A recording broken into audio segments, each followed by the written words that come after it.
siya, no? Pero ito kuya, if ever kunyari lahat nailaw lahat, pwede? Pwede. Pagkatapos ng start ka. Okay. Para dire-diretso na yun. Magsasampay ka na lang. Oo, pwede yun. And then meron ka naman, baka mayroong mga batang makukulit, no? Pindot. Yan, long press mo lang, 3 seconds. Tutunog ka man yan.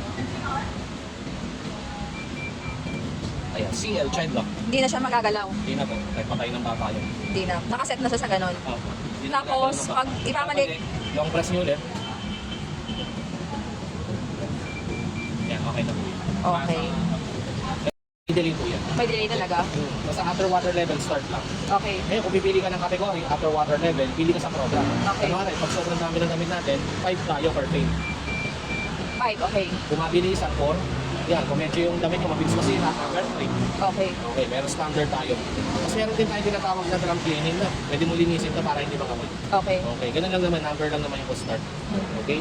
Ngayon, meron naman tayong... Number, dito yung select pag mag-number ka. Ito. Ayun yung program. Okay.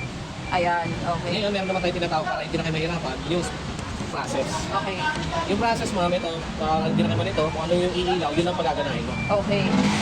Spin lang, brush or rinse lang, rinse spin lang. Oo, pipindot yung pala babantayan mo siya. Oo. Pwede naman dito, kahit hindi na kayo pumindot dito after water level. Pwede. Basta lahat nakailaw. Okay. Piliin nyo lang. Yan, yan lang sa kalaw. Kaya, spin na natin. Sakot. Tingnan natin kung gagana. Yan. Wait lang natin. Ito naman po, hindi po ito pwede natin gagawin motor natin. So kailangan hindi siya tatanggalin siya pag ginagamit. Tapos pag hindi siya ginagamit, kailangan na... Ang pakinabang lang ito pag tinatransport. Okay. Okay. Ito, pag nakita nyo wala to, baka sumama doon sa ilalim, tanggalin niya. Okay. Oo. Hindi kailangan na nakalagay yan pag ginagamit. Kaya